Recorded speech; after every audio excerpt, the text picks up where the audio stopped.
नमस्कार मित्रहो, भीमभाष्य या माझ्या ऑडिओ व्हिज्युअल पॉडकास्ट सिरीजमध्ये आपल्या सर्वांचं मनपूर्वक स्वागत. भीमभाष्य या दृकश्राव्य महामालिकेमध्ये महामानव डॉक्टर बाबासाहेब आंबेडकरांची जी बहुआयामी प्रतिभा होती, त्या प्रतिभेचे तब्बल 25 पैलू, 25 आविष्कार मी आपल्यासमोर उलगडून दाखवणार आहे. या महामालिकेत साधारणपणे 20 मिनिटाचा एक असे एकूण 54 एपिसोड्स असणार आहेत. या दृकश्राव्य माध्यमातून डॉक्टर बाबासाहेब आंबेडकरांचे विचार, त्यांचं कार्य, त्यांचं तत्वज्ञान आणि सगळ्यात महत्त्वाची गोष्ट म्हणजे त्यांनी आपल्या भारत देशासाठी जे स्वप्न पाहिलं होतं ते मी आपल्यासमोर सादर करण्याचा प्रयत्न करणार आहे. चला तर पुढे जाऊया. मित्रहो, आजच्या या 53व्या एपिसोडचं शीर्षक आहे धम्मचक्र प्रवर्तक डॉक्टर बाबासाहेब आंबेडकर. डॉक्टर बाबासाहेब आंबेडकर हे आधुनिक भारतातील बौद्ध धर्माचे कट्टर समर्थक होते. धर्माचं कालचक्र 360 अंशामध्ये परत फिरवण्याचा प्रयत्न करणारे म्हणून ते धम्मचक्र प्रवर्तक. कारण कोणे एकेकाळी आपल्या देशामध्ये जवळजवळ 1200 वर्ष बौद्ध धर्म हा संपूर्ण भारतवर्ष व्यापून राहिलेला होता. त्याचं पुनरुज्जीवन करण्याचा प्रयत्न 360 अंशामध्ये ते धर्माचं चक्र त्याचं प्रवर्तन करण्याचा प्रयत्न करणारे महान व्यक्तिमत्व म्हणून बौद्ध धम्मचक्र प्रवर्तक. 14 ऑक्टोबर 1956 या दिवशी डॉक्टर आंबेडकरांनी औपचारिकरित्या बौद्ध धर्माचा स्वीकार केला आणि त्यांच्याबरोबर त्यांच्या जवळजवळ 7 लाख अनुयायांनी देखील हिंदू धर्मातून बौद्ध धर्मामध्ये प्रवेश केला. हा ऐतिहासिक निर्णय म्हणजे जवळजवळ 50 वर्ष चालू असलेल्या प्रक्रियेचा कळसाध्याय होता. वस्तुतः डॉक्टर आंबेडकरांना शालेय जीवनापासूनच बौद्ध धर्माचं आकर्षण वाटायला लागलं होतं. 1908 साली कृष्णाजी अर्जुन केळुस्कर या त्यांच्या हितचिंतकाने स्वतःच लिहिलेल्या दी लाईफ ऑफ द बुद्धा या पुस्तकाची प्रत तरुण भीमरावना प्रेझेंट म्हणून दिली होती, भेट म्हणून दिली होती. त्या पुस्तकातील बुद्धाच्या जीवनचरित्राचा डॉक्टर आंबेडकर यांच्या कोवळ्या मनावर त्यावेळी खूप प्रभाव पडला होता. 1927 साली महाड चौदार तळ्याच्या सत्याग्रह प्रसंगी डॉक्टर आंबेडकर यांनी धर्मांतराबद्दल पहिल्यांदाच उघडपणे भाष्य केलं. ते म्हणाले होते, आणि मी त्यांना उद्धृत करतो आहे, आम्हाला समाजात समान हक्क हवे आहेत. शक्यतो हिंदू धर्माच्या चौकटीत राहूनच आम्ही ते मिळवण्याचा प्रयत्न करू, पण जरूर पडल्यास हिंदू म्हणून असलेल्या आमच्या कवडीमोल ओळखीवर लाथ मारून आम्ही बाहेर पडू. अनकोट. प्रथमतः डॉक्टर आंबेडकरांनी हिंदू समाजात सुधारणा घडवून आणण्यासाठी सर्वतोपरी प्रयत्न केले. हिंदू धर्मात राहूनच त्यांनी अस्पृश्यतेचं निवारण करण्याचा प्रयत्न केला. म्हणजे पहा, त्यांचा महाडचा सत्याग्रह 1927 सालचा, नंतर नाशिकच्या काळाराम मंदिर प्रवेशाचा सत्याग्रह 1930 सालचा.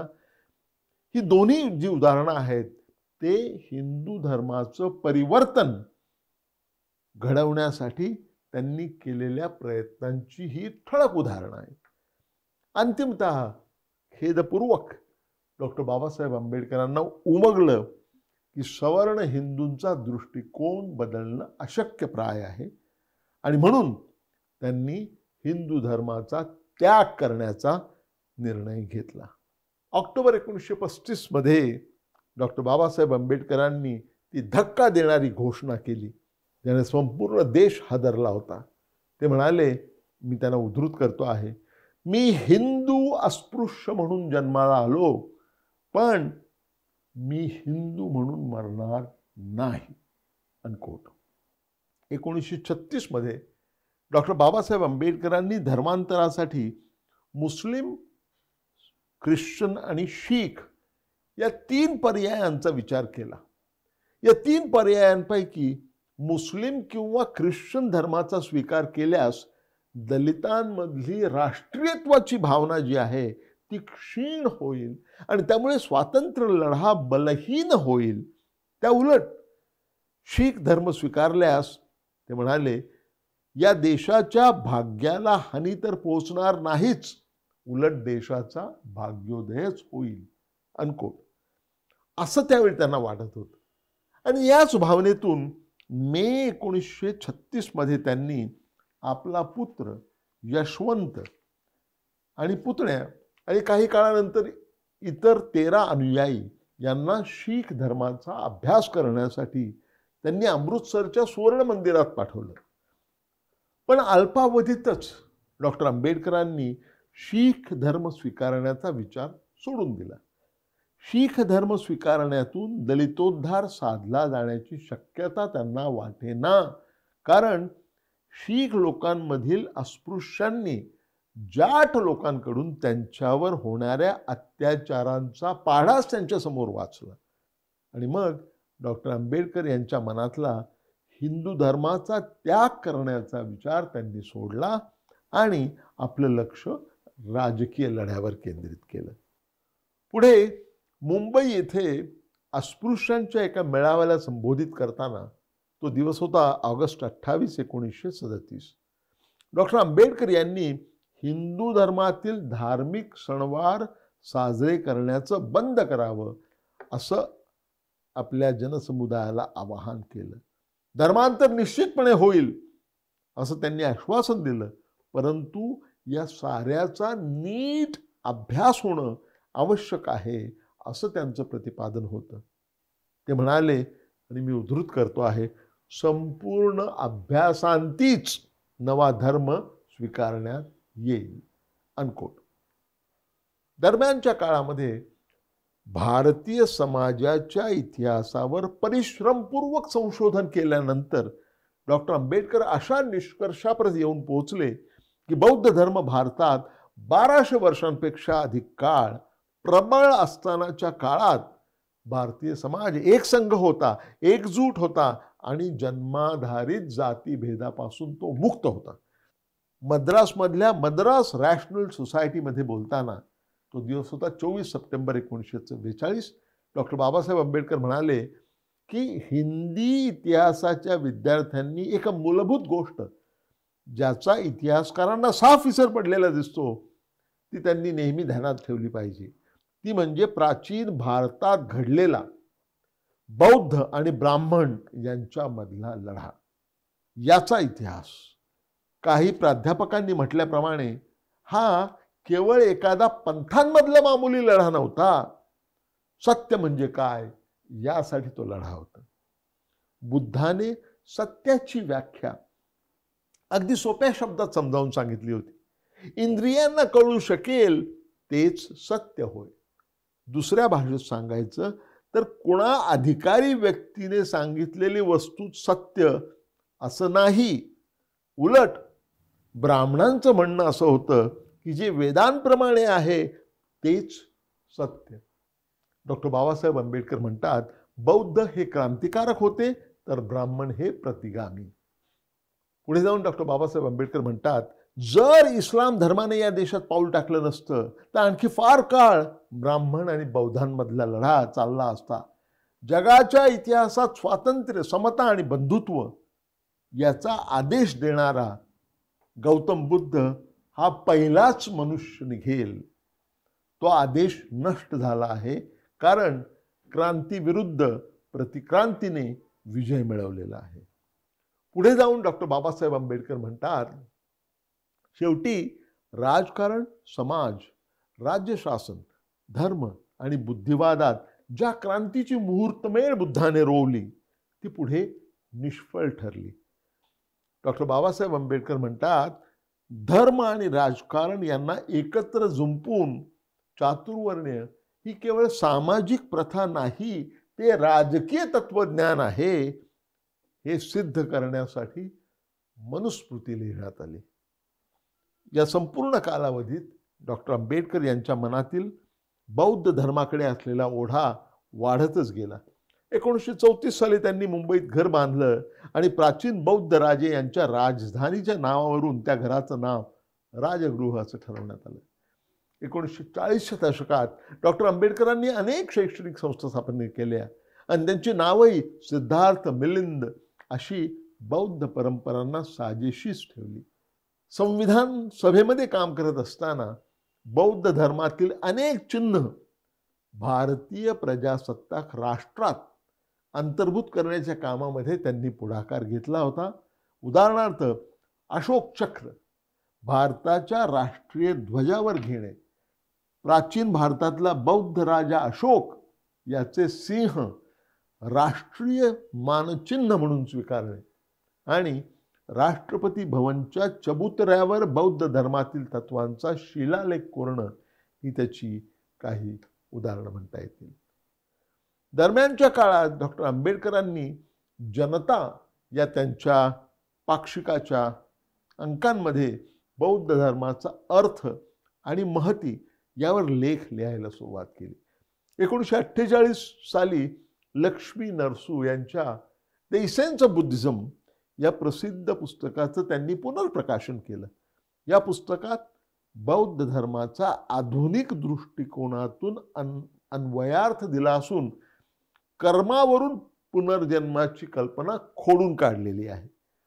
त्याच वर्षी डॉक्टर आंबेडकरांनी अनटचेबल्स या आपल्या मानववंशशास्त्रीय पुस्तकाचं प्रकाशन केलं. त्या पुस्तकात अस्पृश्य हे उपेक्षित बौद्ध धर्मीयांचे वंशज असल्याचं त्यांनी म्हटलं आहे.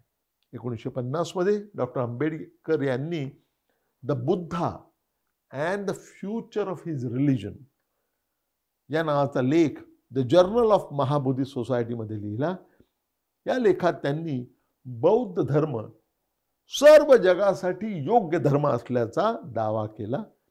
ते म्हणतात आणि मी त्यांना उद्धृत करतो आहे, जर नवयुग जुन्या युगापेक्षा विभिन्न असेल तसेच नवयुगात धर्माची गरज भासली आणि तो धर्म जुन्या युगापेक्षा वेगळा असायला हवा असेल तर तो धर्म फक्त बौद्ध धर्म असेल.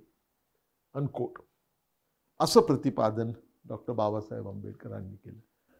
2 मे 1950 रोजी गौतम बुद्धांची 2494वी जयंती नवी दिल्ली इथे साजरी करण्यात आली. त्यावेळी अध्यक्षपदावरून बोलताना डॉक्टर आंबेडकर म्हणाले, आपण बुद्ध जयंती साजरी करतो आहोत. तुम्ही घटकाभर विचार करा, जवळजवळ 2500 वर्षानंतर बुद्ध जयंती इथे साजरी केली जात आहे. बौद्ध धर्माकडे आज पावे तो दुर्लक्ष केले तरी बुद्ध जयंती साजरी होते आहे ही गोष्ट असामान्य नव्हे असं कोण बरं म्हणू शकेल.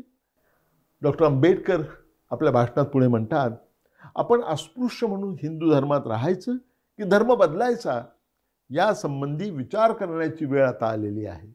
बौद्ध धर्म आणि हिंदू धर्म यांच्यामध्ये केवढा तरी फरक आहे. बौद्ध धर्म हा जातीविरहित एक जिनसी समाज रचनेचा पुरस्कार करतो, तर हिंदू धर्म जातीवरच मुख्य अधिष्ठान ठेवतो. हिंदूंच्या हरेक जातीमध्ये चिरेबंदी भिंत घालून विभागणी करण्यात आलेली आहे. डॉक्टर आंबेडकर म्हणतात, खऱ्या धर्माशिवाय कोणाचीही प्रगती होणार नाही. तेव्हा कोणता धर्म श्रेयस्कर हे तुम्ही ठरवलं पाहिजे. बुद्ध हा मानव होता. बुद्धाची तत्व जातीय वर्गाविरुद्ध होती. बुद्धाने सामान्य जनतेत वास्तव्य केलं आणि मानवी दृष्टिकोनातून जनतेचे दुःख दूर करण्याचा प्रयत्न केला. तेव्हा आजपासून कोणता धर्म तुम्हाला उपकारक आहे हे तुम्हाला ठरवायचे आहे आणि ते स्वातंत्र्य तुम्हाला निर्विवादपणे आहे. अनकोट. पुढे 1950 मध्ये डॉक्टर आंबेडकरांनी बौद्ध धर्माच्या निवडीमागची तर्कशुद्धता विशद करायला सुरुवात केली.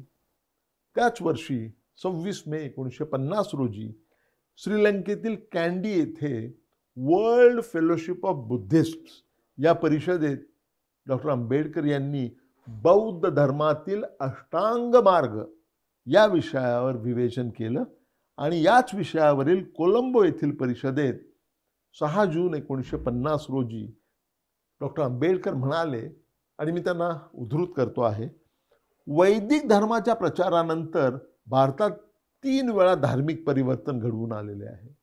वैदिक धर्माचं रूपांतर ब्राह्मण धर्मामध्ये झालं आणि ब्राह्मण धर्माचं रूपांतर हिंदू धर्मामध्ये झालं. बौद्ध धर्माचा समाजाचं विविध वर्णांमध्ये विभाजन होण्यास विरोध होता. या चातुर्वर्ण्याची सुरुवात ब्राह्मण धर्माने केली होती. फ्रान्स करता फ्रान्सची राज्यक्रांती जेवढी महत्त्वाची आहे, तितकाच मानव जातीसाठी बौद्ध धर्माचा उदय देखील महत्त्वाचा आहे. पुढे डॉक्टर बाबासाहेब आंबेडकर म्हणतात, तुम्ही विचार करा की जो धर्म मानव जातीच्या कल्याणासाठी साह्यकारी होऊ शकतो, ज्यात मानव जातीच्या मुक्तीचे द्वार खुले आहे, ज्यात मानवांमध्ये भेदभाव नसून समता आहे, तो धर्म या संज्ञेला प्राप्त ठरू शकतो. ज्या धर्माचं मूलतत्व मानवात भेद करणं हेच आहे, तो धर्म सद्धर्म म्हणण्याच्या लायकीचा नाही. ब्राह्मण धर्माने मानव समाजात भेदाच्या दऱ्या निर्माण केल्या. त्याने स्त्रियांच्या आणि शूद्रांच्या बाबतीत अत्यंत घृणास्पद व्यवहार करण्याची शिकवण दिली. पुढे डॉक्टर बाबासाहेब आंबेडकर म्हणतात, भगवान बुद्धाच्या धर्माचा हेतू मानवी समता हा आहे. आपल्या बुद्धीच्या कसोटीवर घासून प्रत्येक गोष्टीचा स्वीकार करण्याचं किंवा अस्वीकार करण्याचं स्वातंत्र्य या धर्मामध्ये आहे. बौद्ध धर्माचा भारतातील प्रादुर्भाव आणि फ्रान्समधली राज्यक्रांती या दोनही युगांतकारी महत्त्वपूर्ण घटना आहेत असं मला म्हणावायचं आहे. डॉक्टर आंबेडकर म्हणतात, बौद्ध धर्माच्या उदयापूर्वी एखादा शूद्र राजा होऊ शकेल अशी कल्पना सुद्धा करता येत नव्हती. परंतु बौद्ध धर्माच्या प्रादुर्भावानंतर शूद्रांनाही सिंहासनावर बसण्याची संधी प्राप्त झाली आणि या देशात सामाजिक समतेची स्थिती निर्माण झाली. गणतंत्रीय राज्यपद्धती ही बौद्ध काळाचीच देणगी आहे. भगवान बुद्धाच्या परिनिर्वाणानंतर इसवी सन पूर्व 274 पर्यंत बौद्ध धर्माची स्थिती कशी होती हे जाणून घेण्याची पर्याप्त साधने उपलब्ध नाहीत. तथापि अशोकाच्या काळात बौद्ध धर्माचा प्रसार विजेच्या गतीने झाला. अशोक आणि चंद्रगुप्तासारखे बलाढ्य सम्राट बौद्ध काळातच निर्माण झालेले आहेत आणि यांनीच भारताबाहेरील देशांशी देखील मैत्रीचे संबंध प्रस्थापित केले. बौद्ध काळामध्ये भारतामध्ये स्थापत्यकला, चित्रकला, मूर्तिकला इत्यादी नाना प्रकारच्या कलांचा विकास झाला. बौद्ध काळात साहित्य आणि तत्वज्ञानाची इतकी भरभराट झाली होती की अनेक देशातील विद्यार्थी भारतातील नालंदा आणि तक्षशिला या विश्वविद्यालयांमध्ये शिक्षण घेण्यासाठी येऊन दाखल झाले होते. यापूर्वी असा गौरव भारताला कधीही प्राप्त झाला नव्हता.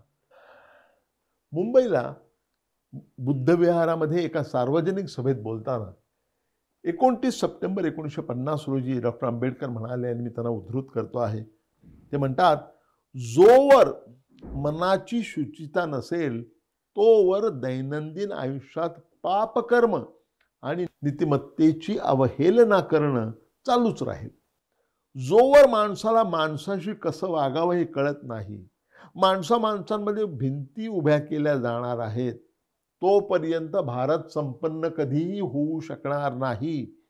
सर्व समस्यांचं निराकरण करण्यासाठी भारतीयांनी बौद्ध धर्म स्वीकारायला हवा. बौद्ध धर्म हा एकमेव धर्म नैतिक तत्वांवर आधारलेला आहे. तसंच जनसामान्यांच्या कल्याणासाठी आणि निरामयतेसाठी काय करावं लागतं याची शिकवण देणारा धर्म म्हणजे बौद्ध धर्म आहे, असं डॉक्टर बाबासाहेब आंबेडकर म्हणाले. या प्रसंगी बौद्ध धर्माच्या पुनरुत्थापनासाठी आणि प्रसारासाठी आपलं उर्वरित आयुष्य वाहून घेण्याची डॉक्टर आंबेडकर यांनी घोषणा केली. पुढे जुलै 1951 मध्ये त्यांनी भारतीय बौद्ध महासंघाची स्थापना केली आणि त्याहूनही पुढे जाऊन मे 1955 मध्ये हा संघ भारतीय बौद्ध महासभा या संघटनेमध्ये रूपांतरित झाला. 3 ऑक्टोबर 1954 रोजी ऑल इंडिया रेडिओवरील प्रसारणात डॉक्टर आंबेडकर म्हणाले, आणि मी त्यांना उद्धृत करतो आहे, माझं सामाजिक तत्वज्ञान 3 शब्दामध्ये स्पष्टपणे सांगता येतं: स्वातंत्र्य, समता आणि बंधुत्व.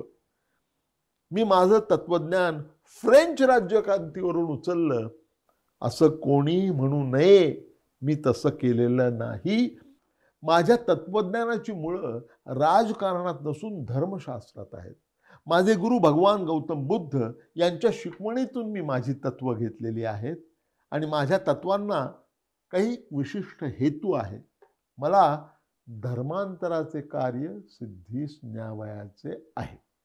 पुढे 1955 साली डॉक्टर आंबेडकरांनी बुद्ध आणि धम्म या महाग्रंथाचं लेखन सुरू केलं. हे पुस्तक म्हणजे अर्थपूर्ण आणि तर्कशुद्ध असा बौद्ध धर्मियांचा ग्रंथ व्हावा असा त्यांचा हेतू होता. हा ग्रंथ दुर्दैवानं त्यांच्या महापरिनिर्वाणानंतर 1 वर्षानंतर 1957 मध्ये तो प्रसिद्ध झाला. 24 मे 1956 या दिवशी डॉक्टर आंबेडकरांनी घोषणा केली की त्याच वर्षी ऑक्टोबर महिन्यात ते बौद्ध धर्माचा स्वीकार करणार असून धर्मांतराचा सोहळा 14 ऑक्टोबर नागपूर येथे संपन्न होईल अशी घोषणा त्यांनी केली. त्या दिवशी हिंदू धर्मीयांचा विजयादशमी हा सण होता. ब्रह्मदेशाचे भिक्खू महास्थवीर चंद्रमणी हे भारतातील बौद्ध भिक्खूंचे प्रमुख होते. त्यांना हा सोहळा संपन्न करण्यासाठी आमंत्रित करण्यात आले. धर्मांतराचा हा ऐतिहासिक सोहळा अभूतपूर्व होता. त्यातून डॉक्टर आंबेडकर यांच्यावर अनुयायांचा विश्वास तर दृष्टोपत्तीस येत होताच, परंतु नव्या धर्मात प्रवेश करण्याची उत्सुकता आणि भावनिक निष्ठाही त्यामध्ये दिसून येत होती. संपूर्ण महाराष्ट्रातील खेड्यापाड्यातून गावागावातून चांगले कपडे परिधान केलेले लोकांचे जथ्थेच्या जथ्थे येत होते आणि सोहळ्याचा निर्धारित आठवडा जसा जवळ येऊ लागला तसे 5 ते 7 पूर्वाश्रमीच्या अस्पृश्य स्त्री, पुरुष आणि मुलांनी नागपूरचा ताबाच घेऊन टाकला. या प्रचंड जनसमुदायासमोर डॉक्टर आंबेडकर यांनी बौद्ध धम्माची दीक्षा घेतली. डॉक्टर आंबेडकर आणि त्यांच्या द्वितीय पत्नी सविता यांनी या जनसागरासमोर सर्वप्रथम दीक्षा घेतली.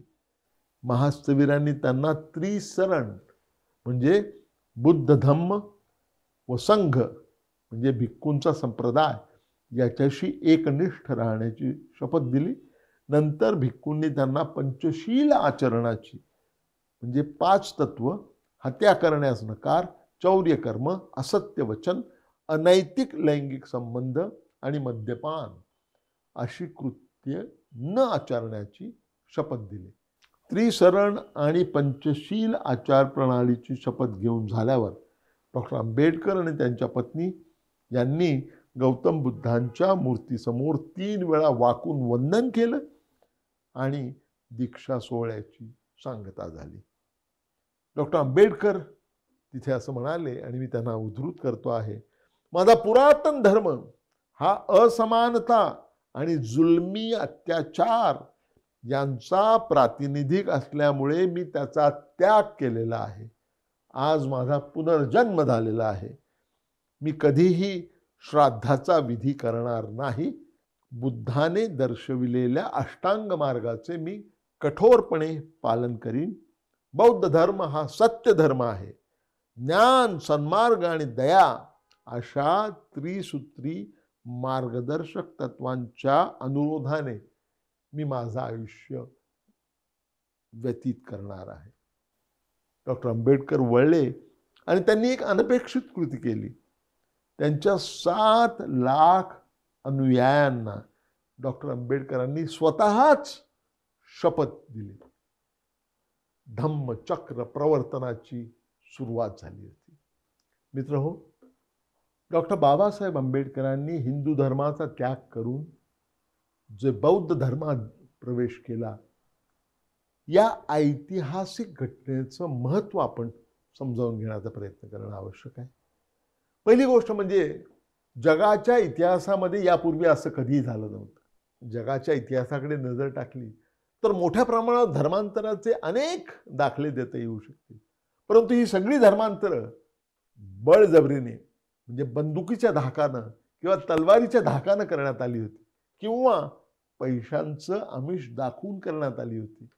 जगाच्या इतिहासातलं हे पहिलं उदाहरण असावं जिथे एवढ्या मोठ्या जनसमुदायाने केवळ आपल्या नेत्याच्या म्हणजे डॉक्टर बाबासाहेब आंबेडकरांच्या शब्दावर विसंबून राहून आपल्या हिंदू धर्माचा त्याग करून बौद्ध धर्मामध्ये त्यांनी प्रवेश केला. ही अनन्यसाधारण घटना आहे. दुसरा प्रश्न, डॉक्टर बाबासाहेब आंबेडकरांनी बौद्ध धर्म का निवडला? त्याची दोन कारणं आहेत. पहिली गोष्ट म्हणजे बौद्ध धर्मामध्ये जी तत्त्व अनुष्ठित आहेत, स्वातंत्र्य, समता, बंधुभाव आणि सामाजिक न्याय, ही तत्त्व जी बौद्ध धर्मामध्ये अनुष्ठित आहेत त्याचं त्यांना मोठं आकर्षण होतं. आणि दुसरी अतिशय महत्त्वाची गोष्ट म्हणजे डॉक्टर बाबासाहेब आंबेडकरांना आपल्या मातीतून आलेला धर्म आवश्यक होता. आपल्या मातीतून आलेला धर्म त्यांना हवा असा वाटत होता आणि म्हणूनच त्यांनी इस्लामला नकार दिला, म्हणूनच त्यांनी ख्रिस्ती धर्माला नकार दिला. कल्पना करू शकता का, जर डॉक्टर आंबेडकरांनी जे त्यांच्या बरोबर होते त्या सगळ्या पद्धतींना घेऊन त्यांनी जर इस्लाम धर्माचा स्वीकार केला असता तर आज काय परिस्थिती झाली असती हे विचार करण्यासारखं. जर त्यांनी या सर्व लोकांना घेऊन शीख धर्मामध्ये प्रवेश केला असता तर खलिस्तानचा प्रश्न किती बिकट झाला असता किंवा होऊ शकला असता हे आपल्या कल्पनेच्या पलीकडचं आहे. त्यामुळे बाबासाहेब आंबेडकरांनी धर्मांतराची घोषणा 1935 साली केली होती. त्यानंतर 21 वर्ष विचार करून शेवटी त्यांनी बौद्ध धर्माची निवड केली. शेवटचा प्रश्न की धर्मांतर केल्यामुळे पददलितांना नेमकं काय मिळालं याची चर्चा करताना मला वाटतं सगळ्यात महत्त्वाची गोष्ट म्हणजे त्यांना त्यांची अस्मिता मिळाली. माणूस म्हणून जगण्याची त्यांची क्षमता ही अधोरेखित झाली. त्यांना आयडेंटिटी मिळाली, त्यांना अस्मिता मिळाली. याची अनेक उदाहरणं देता येतील. हे कसं दृष्टीस येऊ शकतं म्हणजे पहा, 1956च्या आधी म्हणजे डॉक्टर बाबासाहेब आंबेडकरांनी धर्मांतर घडवून आणण्यापूर्वी पददलित समाजातल्या लहान मुलांची नावं काय ठेवली जात होती पहा तुम्ही. दगडू, धोंडू, कचरू अशी नावं ठेवली जात होती. कारण मूल जन्माला आल्यानंतर गावातल्या पुजाऱ्याला विचारण्यात येई की मुलाचं नाव काय ठेवायचं. त्याच्यावरती देवीचा कोप होऊ नये म्हणून त्याचं नाव, त्या बाळाचं नाव धोंडू, दगडू, कचरू असं ठेवावं असाच सल्ला देण्यात येत असे. त्यामुळे 56 सालपूर्वी 1956 पूर्वी शेकडो हजारो दगडू, धोंडू, कचरू तुम्हाला आढळून येतील. मला दाखवून द्या तुम्ही 1956 नंतर एकही दगडू जन्माला आलेला नाही, एकही धोंडू जन्माला आलेला नाही, एकही कचरू जन्माला आलेलं नाही. आता सिद्धार्थ जन्माला येतात, मिलिंद जन्माला येतात, आता गौतम जन्माला येतात, परंतु दगडू, धोंडू आणि कचरू यांचा जन्म घेण्याचं आता बंद झालेलं आहे. हे फार मोठं यश आहे. याचाच अर्थ असा होतो की 1956 साली डॉक्टर बाबासाहेब आंबेडकरांनी ज्यावेळी धर्मांतर केलं आपल्या लक्षावधी अनुयायांसह, त्यावेळी एका शांततापूर्ण सामाजिक क्रांतीला सुरुवात झाली आणि ही देण आहे कन्व्हर्शनची किंवा धर्मांतराची. काही लोक म्हणतात हे पंथांतर आहे, धर्मांतर नव्हे. मी असं ठामपणे सांगू इच्छितो की हे धर्मांतर आहे, पंथांतर नव्हे. मित्रहो, आपलं हे सत्र आपण इथेच संपूया. आपण भेटूया पुन्हा लवकरच. धन्यवाद. नमस्कार.